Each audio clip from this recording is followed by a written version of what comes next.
Welcome to Unraveling the Brain. I am your host, Dr. Josh Madsen. Today we have the wonderful opportunity to talk to Ayman and Melissa. They brought both of their sons 2 different times, and they're sharing their experience of what changes so quickly in their son, Ben, and their experience. And it's great because they also give a lot of tips for parents of if they're starting this journey, if they're on this journey, things that worked really well for them to help their own kids out.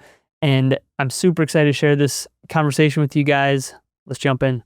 We got the great pleasure of seeing Ben, about roughly a year ago, and it was a huge joy, super fun to work with, and a lot of really cool stuff has changed since he's been here. Now his brother's back, but what are things that you guys, prior to coming, things that that you'd been working on, maybe you tried multiple different therapies for that weren't kind of moving the needle for him, and things that with your experience here have changed since you guys were here?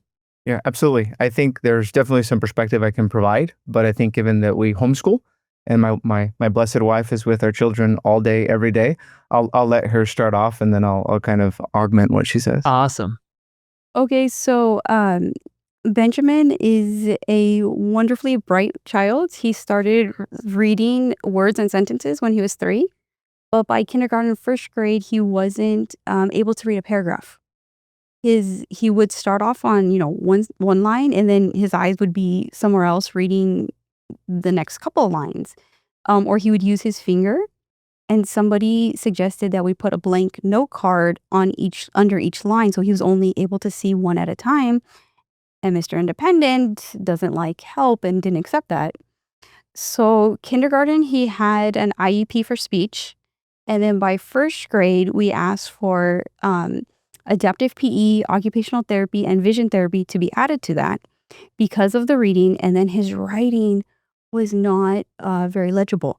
He would put the letters upside down or backwards, or you just couldn't tell what they were. They wouldn't stay on the line. And he would notice. He would write his name, Benny, but then he'd be like, oh, my E's upside down, and he, erase it and, try to correct it. And then with sports, catching a ball was difficult. He had played soccer in kindergarten, and he was just like watching everything that was going on except for the soccer ball, and it would roll right past him. And it was a little bit more of a difficult experience for him. So we added the adaptive PE, we had added the occupational therapy, and we added vision therapy. And vision therapy made such a difference. Around the time we started vision therapy, my husband saw an Instagram video for you guys and said, I want to take Ben to Iowa. And I'm like, go where? Idaho? Okay. And so he had been in vision therapy like maybe 3 or 4 months by the time he came, and we started to see some differences. And then after he did his 2-week intensive, the school year was out. We picked up vision therapy and occupational therapy and speech therapy and adaptive PE the following year for 2nd grade. And by November of 2nd grade, the occupational therapist is telling me, like, I don't know what to do with him. Like, his writing was so much better.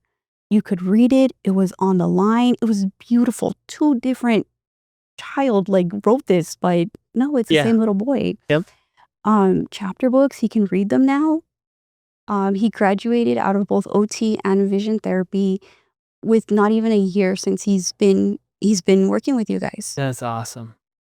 That's a huge difference when a kid has retained primitive reflexes to when they don't, in all aspects of motor control for handwriting and being able to track a line appropriately, and they're always not skipping and jumping all over the place. I mean, there's a couple different that play into that, so it's really cool to see that. And then obviously riding a bike makes a big difference, which I hear you're doing tricks now.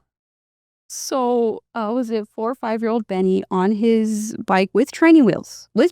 Actually, I have to, I know what you're going to say for a second, but I have to add so we can have context of the before and the after. Because they say, like my wife often says, in this case, the apple fell off the tree and just went straight down. Like it didn't even roll, right? When I was about 13, I ran my bike into a moving car, and then, go ahead. So Benny rode his bike with training wheels into a parked car. Didn't see it. How one does that, I'm not 100% sure. But now this summer, having work with you guys, finishing vision therapy. He's riding a two-wheeler. He's trying to do tricks, like taking his hands off and putting his feet on the middle bar and all kinds of things Awesome. that, makes some mother a little concerned. But it's great to see him doing it. Yeah, for sure. Huge changes in motor coordination and function, and that's awesome. Tell everyone a little bit about maybe your experience with, and you may have more context to this with being here the first time and stuff, but experience with the staff and not only for Ben, which was super fun to work with, but now your other child. What are some things that maybe some parents would want to know about the experience of coming here and obviously it's an investment and traveling and a whole thing and just helping them understand maybe a little bit more about what that process is like. Yeah, absolutely. In terms of everything that I had last year and there's no different this year, from the initial point of contact up until the point I walked in the door, like it was very well organized in terms of scheduling, in terms of the communication of what to expect, how things were going to work. And I really appreciated that. I think in terms of, I didn't have doubts, but I think I was really taken back by how coordinated the staff was in terms of the friendliness, the welcoming, the supportiveness of watching people kind of exchange in and out to help with Ben and support him. And I mean, I just saw a lot of fluidity of everything just being really, really smooth. So the entire experience from the time he was assessed to the time he left after 2 weeks, I mean, it was amazing. Like it was worth every single cent. To add to my wife, what she mentioned, when I was younger, I oftentimes have recollections of when I would get upset. Like I would get really upset, like not just like I'm a little bothered by something, but I think a couple of years back, like I saw the same exact thing in Benjamin, watching the experience of him, me having rode my bike into a moving car and him into a park, or his coordination when he sometimes would eat, it would just be all over the place, like sometimes on my shirt, etc. It was the exact same thing. And I realized like something different has to happen here. Like I need to find him the supports to help ensure that he has a better quality of life overall. And it just has the desire and the want to be able to read and not struggle. And I think, it was nice to be here and nice to experience all those things. And I'll talk about that in a second, but I want to talk about the story of something that just really touched me. And that was, we were here, we saw a lot of great progress, which again, I'll touch up on in a second. But it wasn't until we went home, and I think it was maybe like 2 months after, give or take or so, 2.5. I walked in the door one afternoon after a long day of work, was tired, and I see him sitting on the couch. When I walk in, I greet him, I say hi, and he's got a small little stack of books next to him to his right-hand side, and he's reading one. He asks me a quick question, and he goes back to reading his book, and he's like, okay, I'm done. He closes the book, and he puts it down next to him. And he's like, I read it. And I was like, you read that and everything there? And he's like, yeah, that's like my 5th or 6th book today. And to me, like I was floored. I was floored to see like that difference change in a relatively short period of time, like him continuing to do the work and reinforce what he learned here and do it at home, and see that this was, my son struggled previously and would read comic style like books because he didn't want the words, too much words on a page, to then being able to read small chapter books that were maybe like 30, 40-ish pages, give or take, per book, and to do, 5 or 6 of them in a day. Like that to me was, that made me emotional to see that, this choice that I made, the work that he did, the reinforcement and the support of my wife to be able to have him get to that point really quick. Like it was just wow. So cool to see it change. And like a lot of people don't realize how much primitive reflexes play into our ability for us to develop ocular control, ability to control our eyes. And like through all that work, it allowed him to be able to just simply track a line, and then it becomes enjoyable. It's, and I had that same struggle, so I understand it when I was younger, but it's, it's so cool to see a kid learn and want to learn, and that's just going to change his future forever. So it's so cool. Absolutely. I think in terms of when we were here, there was, it was quite interesting for me because I came alone the first time, right? Just he and I. And as I would update my wife constantly, there was a bit I shared with her that he was on a rock wall climbing. And she's like, he's on the rock wall. And I'm like, yeah, he's on the rock wall. And she's like, no, he's on the rock wall. And I'm like, I'm missing something here. Like what? So there's a rock wall at occupational therapy. He's climbed it before, but the video that he sent, it was the fluidity. He was able to go up and sideways and navigate it a lot more easier than just like going up halfway and then kind of like And that was in his first week that he was able to do that. In terms of previously, prior to coming to do his 2-week intensive, he'd catch a ball in APE that was probably about the size of a beach ball, give or take, and he'd catch it with his body. By roughly, I think, the middle of the second week, you guys had him on a Bosu ball, probably about 5 or 6 feet apart from his partner, right? And throwing a racquetball, being able to catch it probably more times than not, hitting a target on the floor, which was just, I think, a card on the floor. And to me, like, to see that in a week and a half, I was like, that was really impressive. The videos that he was sending. Yeah, absolutely. I think in post, the biggest test once we got home, and he was continuing to reinforce everything, was the first time he got upset. The first time he got upset, he was like, he got mad. He just moved on. He was like, okay, I'm done. And that was it. And we were like, where's the outburst? What happened? But I think it was surprise, but I think it was also a lot of, again, emotional moment because of the fact that I saw he had the tools, he had the ability, he had everything, the support he needed to not have to go through that same pattern I did when I was growing up. And to me, that was like, wow, like this is awesome. I think it's just like, it's so cool to think of like, those things were always in there. It's just that it just couldn't quite access it, right? And that's what we see in so many kids is like they have these abilities. They can do these, different things, and whether it's regulation or motor control, wherever it is, they just kind of need unlocked a little bit. And when that happens, it's their true selves actually start coming out, which is really cool to see. For sure. And for that, we are beyond grateful for the entire team here that worked with him and invested in him. And I think something I learned a long time ago when I went on my own health journey, which we can talk about, is that oftentimes doctors don't necessarily treat patients, they treat families. And I think, being able to take a lot of the information I learned when bringing Benjamin the first time and then helping that benefit Daniel and sort of prime and prep him for the 2-week intensive that he's doing right now as we speak, it's been phenomenal. Because, you want to talk about some of the struggles of schoolwork and independent work, et cetera? Well, you had asked about the staff. And now, 2 kids, 10 years worth of occupational therapists, physical therapists, speech therapists. We've met a lot of people. Yeah, and for sure. Some of them are like the best people we've ever met. And they're helpful and they provide so much love and attention to your child. And then we met some that are good, okay. And then we've met some people that like, I don't know why you chose a career to work with people, or let alone children. But what the very first impression that we got walking down the hallway was everybody was saying, oh, Benny, you're back. Oh, hi, Ben. Oh, you brought your wolf with you. Like, not only did like one person remember him, but a whole hallway full of staff people were greeting him and even remembered his little wolf. Yep. And that right there shows a level of care and attention that you guys have. And that is very important as a parent to know that your kid is in the right hands. We were very, very, very blessed with our staff for sure. And also we're blessed with the awesome patients. And, and he was just an absolute joy for everyone to work with. So very memorable.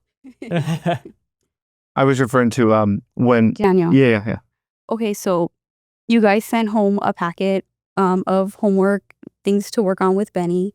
And we, 2 kids, we homeschool, we just did the activities with both children.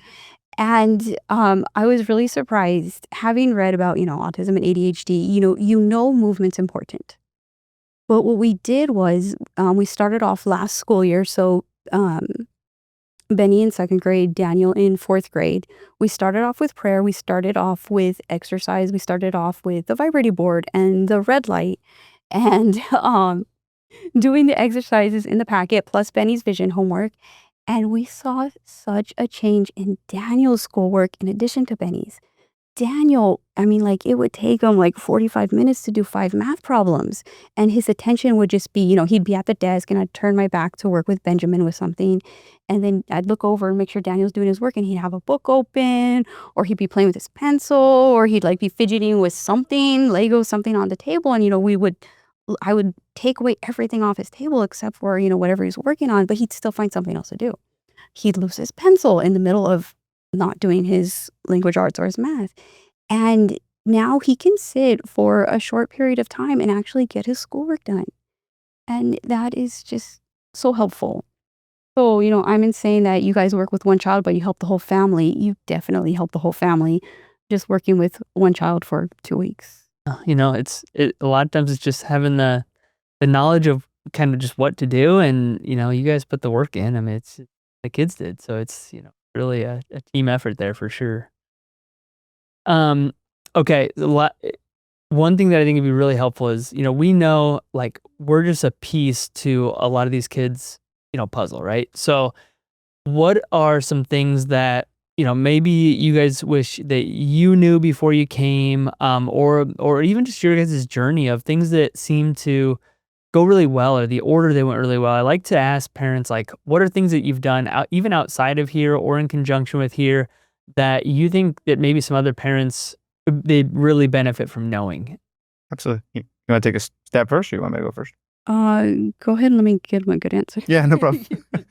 So I think I'd start with saying, if I look back, in order to properly answer this question, I have to back up a little bit further. It's funny how children mirror us, whether we like to admit it or not, right? Yeah, for sure. And I think, as parents and guardians that care so much, there's a lot more that we can learn from them than sometimes we can invest in them. We can, of course, give them the experience and the things that we've learned along the way, the years that we have ahead of them. But in my case specifically, when I was 33, we learned that Daniel had been given a formal diagnosis of autism. And I think that was very scary. It was very unknown. But in that process, we were fortunate enough to have Kaiser Permanente, which is in Southern California, ask and say, hey, we want to do some genetic testing. Do you mind? And we were like, sure. And so they did it. And when they came back with the results, we discovered that he had a genetic mutation in a gene known as P10. And for just to give a brief overview of it, it's a genetic mutation that results in higher risk of colon, kidney, and thyroid cancer in males. And it was like, okay. And they took it a step further to ask and say, well, do you mind if we test both of you to see who gave it to him? And we're like, sure. So I forget how the timing worked out, but my wife's test came back first before my test. Hers was negative, so clearly I was the positive one. The reason why I bring this up is because that led me on a journey to say, wait a minute, my son has this, I have it, I gave it to him. What do I do about it in order to turn around and help him with this process, right? And as a result, I ended up going on a quest to find a doctor in Texas, in this case, who ran a genetic panel and looked at all of my data and didn't necessarily focus in on the P10 gene mutation, but looked at a lot of other aspects of genetics, right?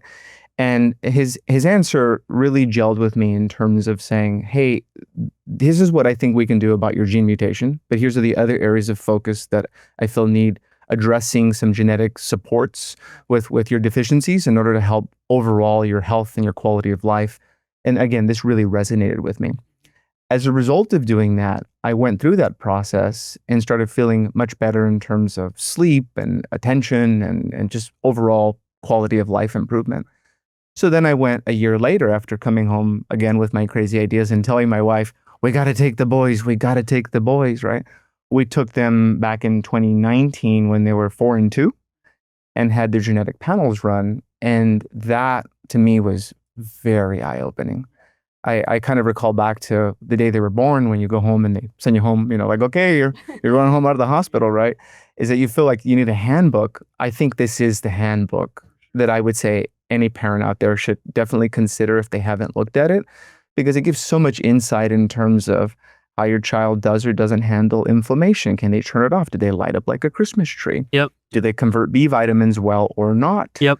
What's the health of their mitochondria, which is the center point for where most things, if not everything, should start. Yeah, for sure. How they deal with detox, like it speaks so much. Yeah. And I would say definitely start there. In terms of looking back on what I wish we knew now and advice I would give is, I think if you're here and you're listening to this, you're definitely on the right path. to validate that desire to want to seek assistance outside of the normal sort of conventional approaches, that they have their place, but sometimes they need to be supported by outside care providers. So the fact that you're here, like you follow your intuition, follow that parental instinct that says, I need to seek other advice, other thought processes, other supports that are going to give my child the quality of life, whether they're neurodivergent or they're not neurodivergent, irrelevant of that. I think this can be very, very lonely and isolating. And I think community is so valuable, because the sort of philosophies that my wife and I have in terms of believing in, trying to do organic as much as possible, the boys to get as much movement, making sure we support their genetics, making sure that, we these lifestyle choices that we make, there are other people out there that think just like you do. And I think if you surround yourself with them, because we're all on our respective journeys, and some have been at it a few years longer than maybe you have, finding that additional support to validate and provide resources, whether that be providers, other experiences, other tools, to be able to aid you in giving your son or daughter the best quality of life, I think is so important. Yeah, for sure. And I think you said something really important there about looking at genetics and stuff, and that was really eye-opening for myself, for my own son, as well as, like, the nice thing, you only have to do it once. Genes don't change, which is nice. But then like, okay, yeah, you need to support them with this supplementation. You support them with these dietary modifications. And also it's nice because, like, the ones that we run as well, and I'm sure there's a lot of other ones too, but they tell you, like, here's labs that you should have ran based off of your predispositions to things in the future. And so that, like, going, hey, these are things that I know eventually we're going to need to run just to make sure that everything stays healthy looking long term. So I think that's a really nice place to start, really easy, pretty simple place to start, to be honest. A lot of times they're a cheek swab even. You can do them now. So that's what we did when we for the boys. And at the time they were 2 and 4, they weren't going to tolerate much. So just open up, give a little swab, and we're done. Yeah, super easy. So that's awesome. There was a couple of things I wanted to add in terms of, I didn't touch upon with my time here. I think, I mentioned the investment. I mentioned how beneficial it was for Ben. I think something that happened the first week was I worked with Dr. Lauren a little bit, and he mentioned, hey, you should take home a laser. And I was like, how much is the laser? And he's like, tells me the price. And I'm like, I don't know. I got to think about this a little bit. But it was really difficult for me at the end of the second week to see how much Benjamin overcame with the catching of the ball, the climbing of the rock wall, being able to walk on a balance beam with his eyes closed and make it across successfully. Or he was sick, right? And they lasered him when... Absolutely. At the time, he came down with like a mild fever. It spiked a little bit and it came back down. And I messaged you guys. You're like, no problem. We got it. You guys lift up his shirt, lasered his belly. You guys worked on. It was hard to argue that I shouldn't take one home, right? Thankfully, I could say that my wife and I have a great marriage, that I didn't ask her ahead of time, right? I just wrote the check. I got on the plane. I came home and I was like, hey, here's Ben, and look what I bought, and look how much I spent. And I, it's at the time, of course, there was a little shell shock, but repeatedly she has told me this is absolutely the best thing you have ever purchased. And I hear it from like our cars, like that is the best thing we have, the best tool we have. There's been multiple times where the boys have been sick and we've lasered their abdomen, and then the next morning they wake up and the fever's gone. Yeah. Oh, yeah. We've used it. Daniel had his tonsils out. We used it for surgery. We've used it on his eczema. We've used it, I don't know, for so many different things. And it's always helped, whatever the medical situation is. So last night, I gave Benjamin something that had some mint. We don't know what happened, but it caused an allergic reaction of sorts, right? And he was coughing and coughing. And he sounded so uncomfortable. And I was like, I had to put my thinking cap on, right? And I was like, you know what? I had the acupressure a tip to it, right? Yeah. So I put it on. Travels with us. Yeah, I travel. She tells me, if there's ever a fire, I'll grab the boys, you grab the laser. Let's go. Oh right? My gosh, that's so funny. But I had Benjamin open up his mouth. I lasered the bottom of his tongue for about 5 to 7 minutes. I did the top. He opened up wide enough that I got the back of the throat. And within minutes, the coughing... It was really minutes. That's really awesome. Just dropped, and he slept super comfortable. And I was like, huh. That's The laser comes in clutch again. Again, you know? man, it's so consistent. It's like one of those things that it's just, every time my kid's sick or something weird is going on, I'm like, oh, just laser them. And then next thing you know, they're fine. It's amazing. And to not turn this into a commercial, so to speak, Yeah, right? no, for sure. Is I had another family reach out to me who was considering coming to Iowa, and I mentioned to them, they're like, oh, there's a lot of lasers out there, and I was like, you're right, there is. Yep. I said, but you know what? Like, I made this choice to invest simply because I know the company that makes it, and I probably could have obtained it from somewhere else, right? Yeah. I said, but it's the support system that I got from the team in Iowa. I know is going to be there after the fact. So if I ever get in trouble or need some additional assistance, I know who to reach out to, and I have the right tool in order to make sure that I'm supporting my child. I was so happy when she reached out to me after and said, you were so right. I saw them work with my son. It definitely helped, etc. I brought a laser home, and I was like, I am so happy for you. Like, congratulations. That's amazing. So I would definitely say there's that. In terms of, I mentioned trusting the parental instinct, right? Yeah, for sure. I mentioned community. I mentioned it can be lonely, thought process, etc. But I would definitely say, if the resources are available, or it's possible to come and be served and have the pleasure of working with you guys and your team, whether that be whatever office they can make it that's closest to them, right? It may not even be one of the offices. I think you guys work with someone up north in California. I forget the doctor's name. But my point is, like, get additional supports if you feel it's appropriate. But before doing that, don't overlook the fundamentals. Like, for me, a big lesson has been, like, you hear these things and, they make sense, but I think sometimes it's so easy to overlook the fundamentals because you're focused on so much. I think when I came with Benjamin, the first day I was like, okay, this is a really nice place. And day 2 was like, okay, this is helping him. But it was when I got to day 3 and you worked with him and started asking me some questions about his diet and lifestyle, etc. And really just broke him down like a cardboard box. I don't have a better way to articulate it, and found that the root cause of what was contributing in his case to his primitive reflexes was his tongue tie. Like, to me, that was super eye-opening to put back the emphasis on oxygen and how much that matters so much to just everything. Right, right? for sure. The basics.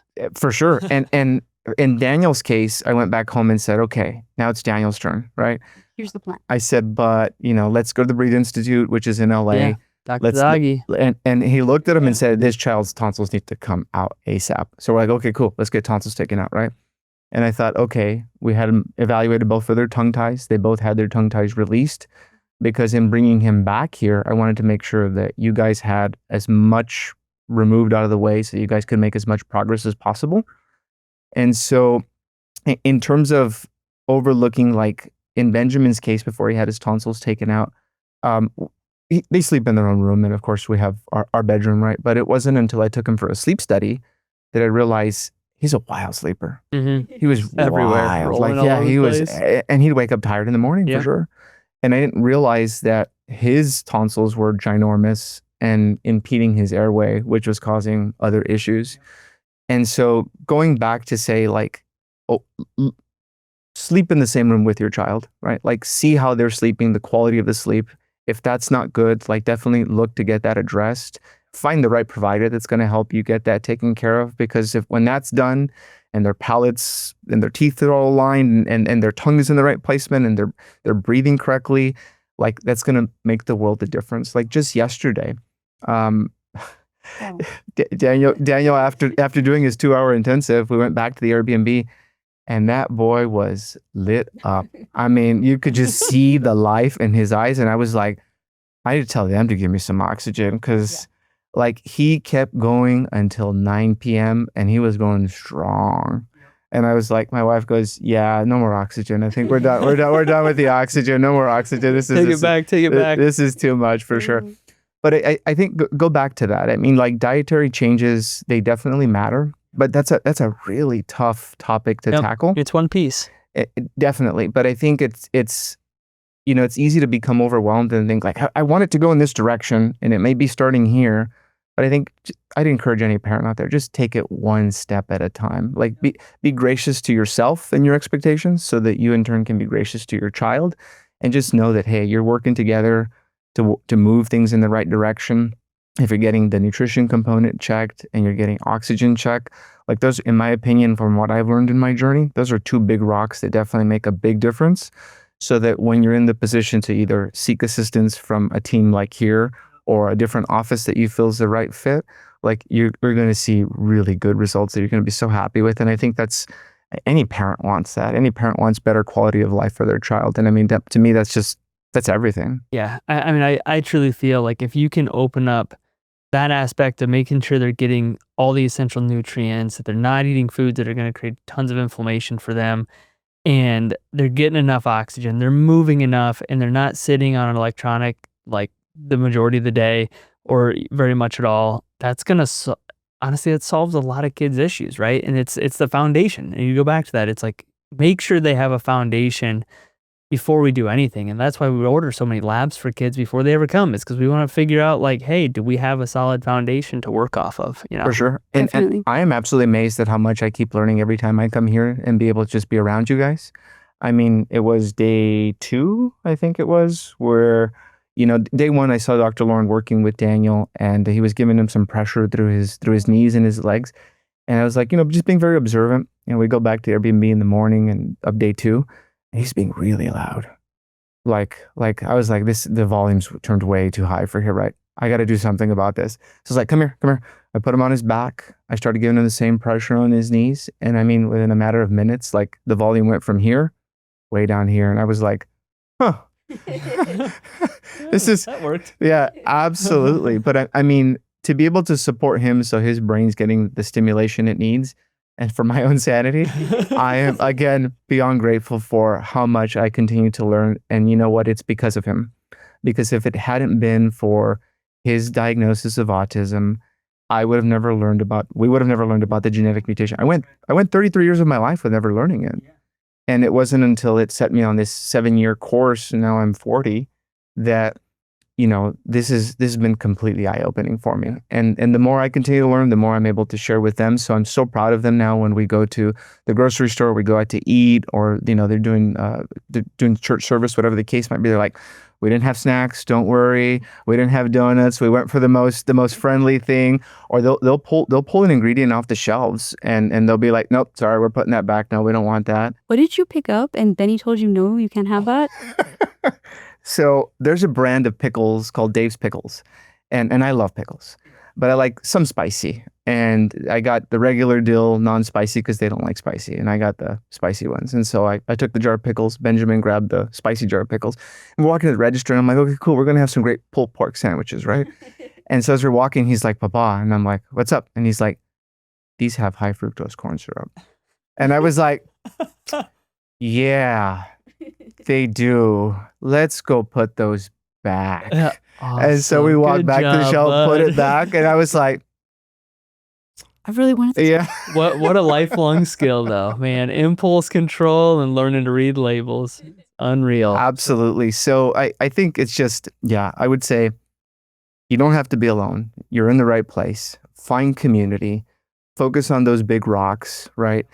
Be gracious with yourself and your child. And I think keep asking questions. For sure. Like if you notice something with your child, whether it's academic or behavioral or motor, keep asking questions. If one doctor or therapist doesn't answer your question, go find another one. There's people out there to help, and you guys definitely are some of those people. Yeah. We could get a lot of questions. We can answer a lot of them, but there's a lot we still can't answer. Try to send people to the right place to get them answered. So, yeah. Awesome. Any final closing remarks on anything that you guys would like to talk to that's on your brains right now?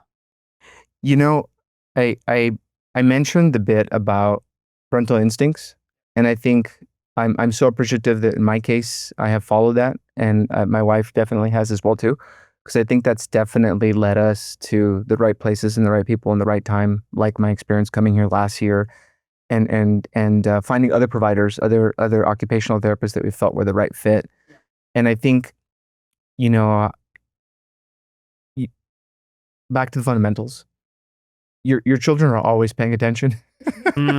Sure are. And I think, when they start to see that you're stressed, or they see that you are being relentless about finding them the right support, like that is very much the example that you're setting for them, that mindset for them to never settle as well too.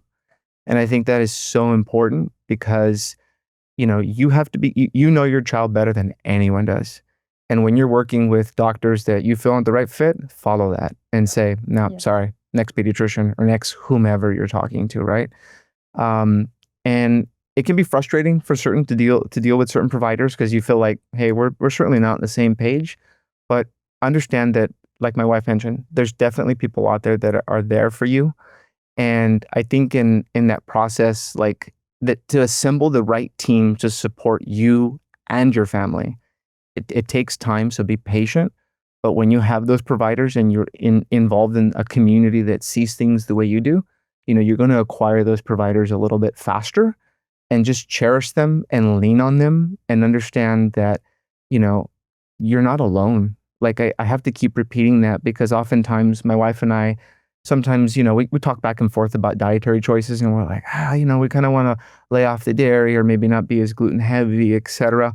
And you know what? It isn't until we talk with like our team in Texas and they're like, well, you know what? That's a good point, but you do have some inflammation control. So if you want to turn these little knobs up in order to compensate with him having some enjoyment or folding in some additional foods or kind of expanding the boundary of where he's at, like feel free to do so. And you're like, oh yeah, like I didn't think about it that way. So having that community and the care team around you and your child, like keep leaning on that and just, I have to keep reinforcing it again, like you're not alone for sure.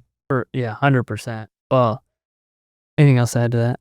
No, that was good. Awesome. Well, you guys, I really appreciate you guys sharing your insights. I appreciate you guys sharing your guys' story. It's going to help so many other families out there, so many parents that, may be stuck looking for, what the next step is for them. And it's always super helpful for other parents. It's one of the most common things we get is like, hey, I saw your podcast with so-and-so. It helped me out a ton. And so that's why we do them. And I really appreciate you guys sharing that, you guys' stories. Of course. Absolutely. Our pleasure. You want to get in here and say anything? Yeah. Come on in, Ben. Come on in. You can sit down. Sit right in the middle.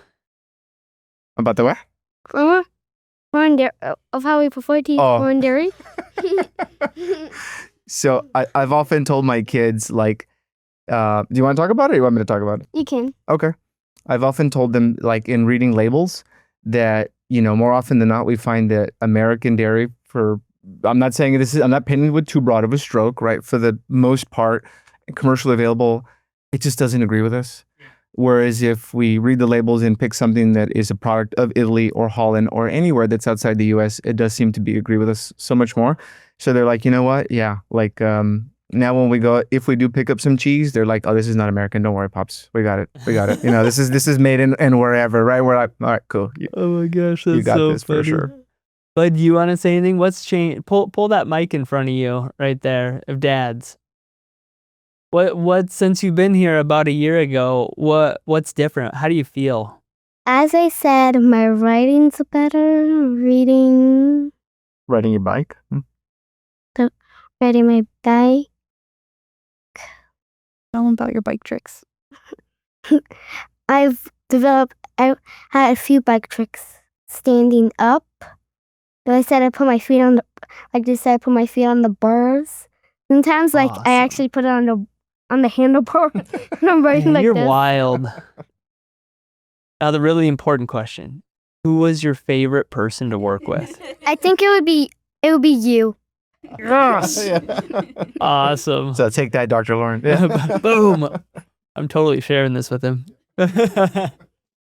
Awesome. Well, thank you guys and appreciate everything. Of course. Thank you. Thank you.